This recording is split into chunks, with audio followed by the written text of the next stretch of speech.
Hey guys, so in this video we're going to discuss plane coordinates. So it's like a continuation from the previous topic, which was point coordinates. Okay, so previously you learned how to determine the position of a point in a unit cell. Okay, something like what you're looking at here. And the outcome is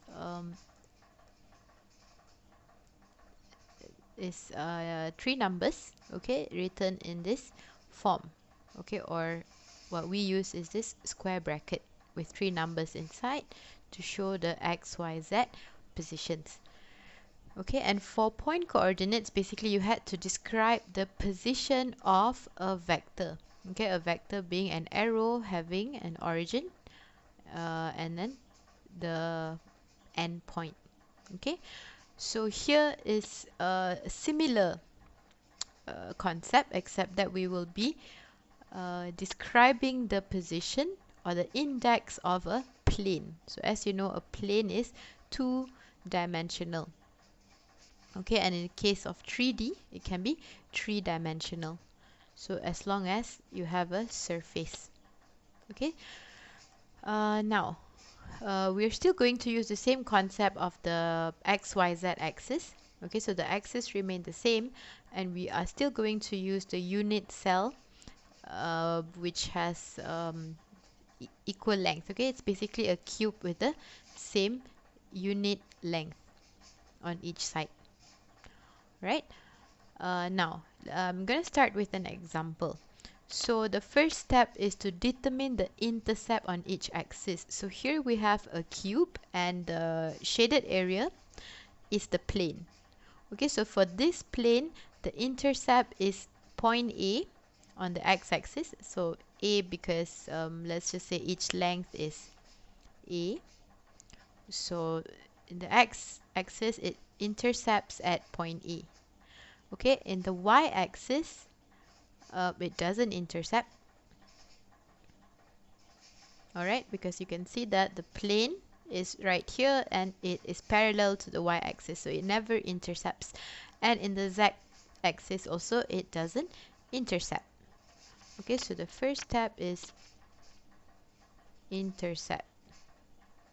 Okay, the second step is we find the reciprocal. Alright, reciprocal or inverse of the number. So for example, for this is 1, and then in the y it does not intercept. So when it doesn't intercept, we write it as infinity. And in the z-axis also it doesn't intercept, so we write it as infinity. So in the second step, reciprocal, meaning you get the inverse of this number.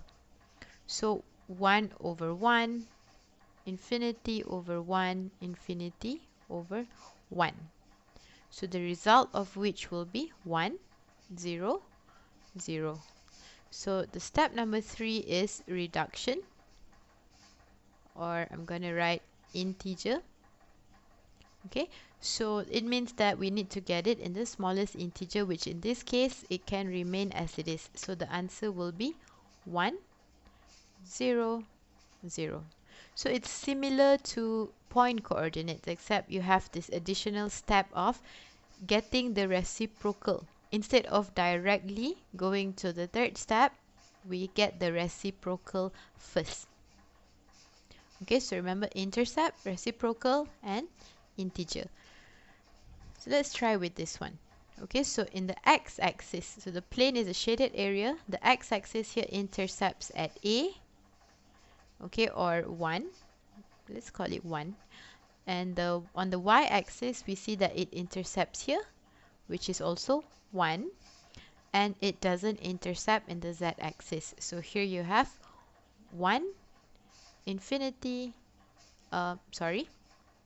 1, 1, infinity. Okay, 1 at x, 1 at y, and never at z-axis. So that's infinity. Okay, so that is the first step, which is the intercept. The second step is a reciprocal. So 1 over 1, 1 over 1, infinity over 1. So now since you have the smallest integer here is 1, which is fine. So let's leave it as that, and this is the Miller indices. Okay, at any time you can pause the video to analyze what I've worked out here. All right.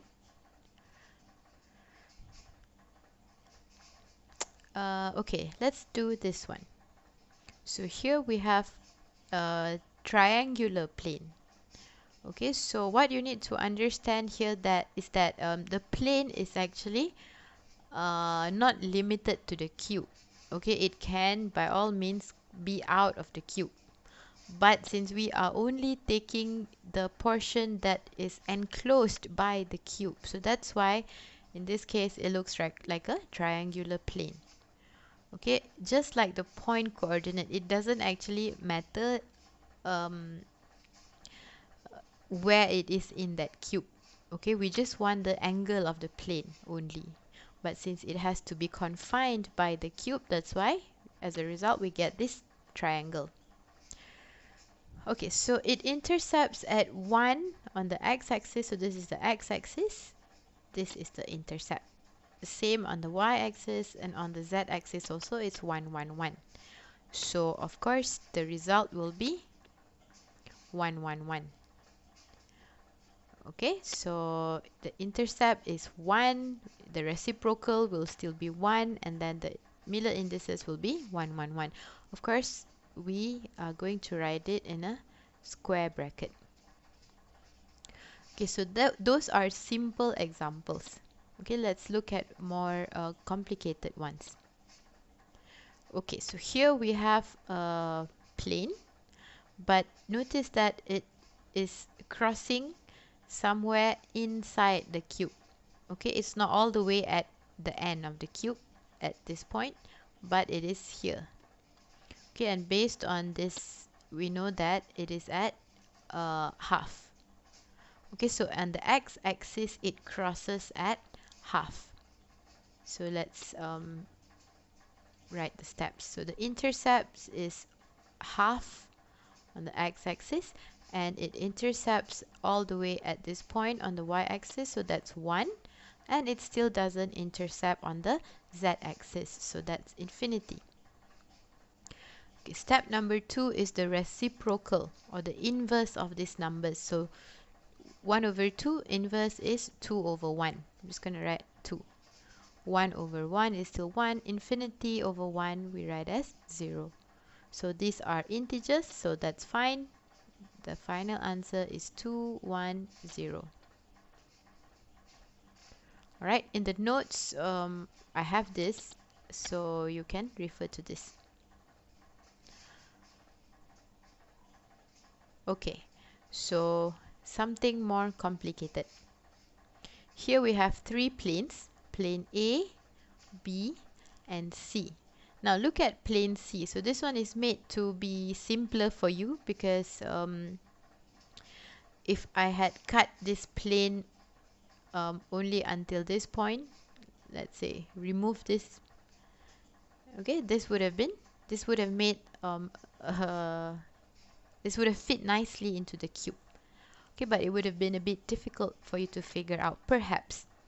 Okay, so let's do for A first. Okay, so plane A.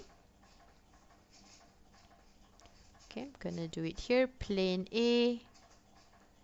The first step is to get the intercept. Now, on the x-axis, it looks like it is intercepting at point 0. Alright, point 0. And then on the y-axis, this is your y-axis all the way. It is also intercepting here at point 0. And on the z-axis, this is the z-axis, it is still intercepting at point 0.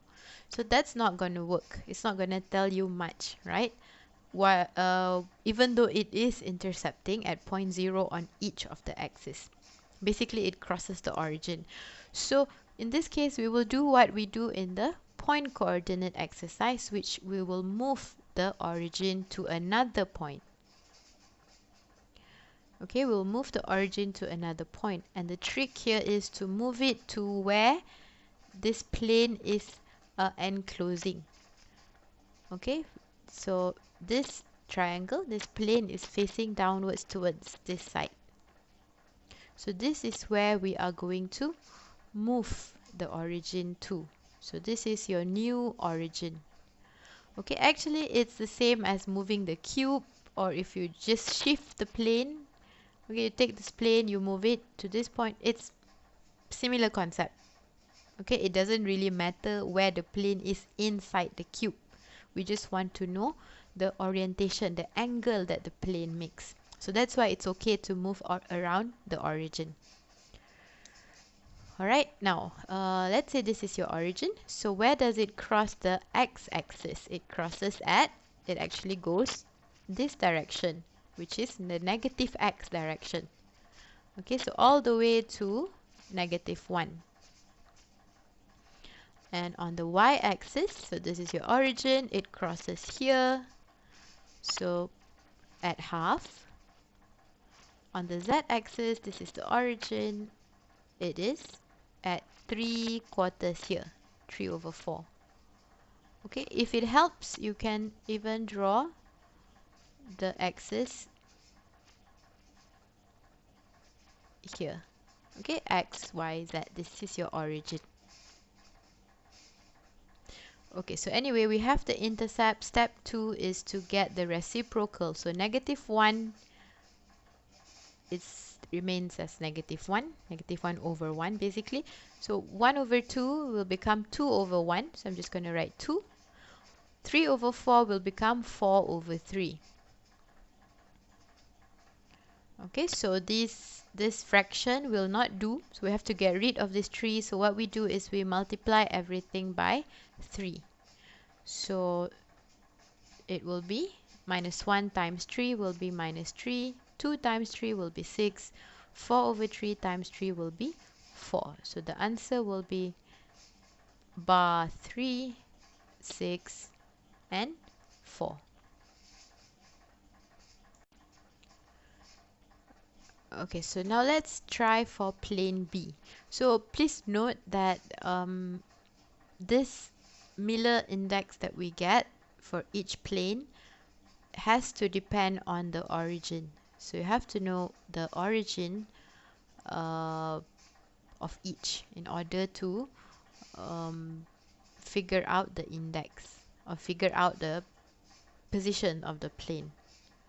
Okay, because if we switch the origin, then the index might be different. Okay, because the plane might be in another position than in the cube, but still having the same orientation. Okay, I suggest you don't worry too much about that. Now, at least. Okay, until you fully understand. Now, let's try for plane B. So, for plane B, I'm going to move the origin to this point. Okay, I'm going to write O prime. This is for plane B. This one just now was for plane A. Okay, so for plane B, I'm going to move it here because this is where it will enclose, and I think this will be simpler. Okay, you could try and get it at this point, the original origin, and see what you get. Okay, but I'm moving it to point B because it's easier to get the x-intercept here. Okay, so let's see. Step 1, to get the intercept. So this is your origin. X, Y, the same. Z will be here. Okay, so this is our origin. So where does it cross the x-axis? Of course, it crosses at this point. So that's a 1. Where does it cross the y-axis? It crosses not to the right, but to the left. It crosses at this point. This is a quarter from here. That means if you're coming from here, it's 3/4. Alright, so that's 3/4. And for z-axis, well, it's parallel to the z-axis, so that's infinity. Okay, step 2 is the reciprocal, so that's 1. I'm sorry, the 3 over 4 should be negative 3 over 4 because this is positive y. Therefore, we're going this way, right? So it's negative y. Okay, so negative 3 over 4. This will be negative 4 over 3. Just inverse it, and this will be 0. So we have to times 3. And the number will be 3, negative 4, 0. So the answer will be 3 bar 4 and 0.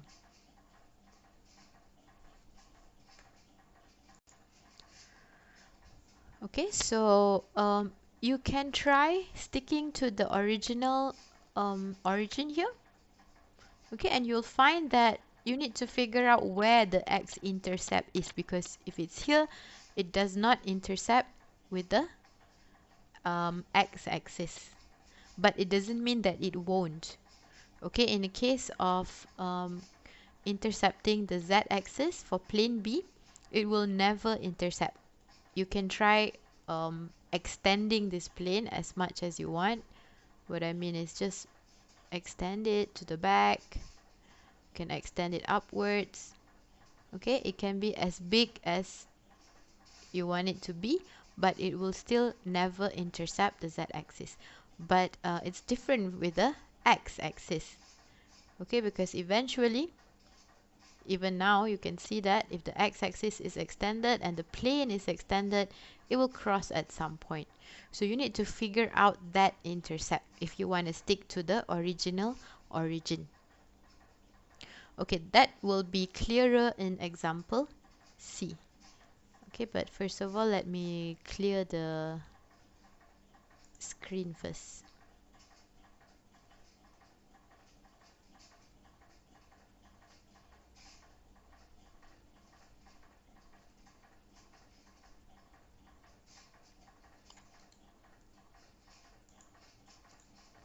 Okay, so for plane C, as I said before, it is extended out of the cube, which is going to work for you because it's going to be easy for you to see the intercept, obviously, right? Okay, so for plane C, the first thing is to get the intercept and the x-intercept. Okay, this is similar problem to plane B. It does not intercept the x-axis. Okay, this triangular plane does not intercept the x-axis, but it does not mean that it won't. If you were to extend it, you will see that it is going to intercept the x-axis. So let's try extending the axis and extending this plane. Okay, so this is your x-axis and this is the plane extended. This will be the point of intercept.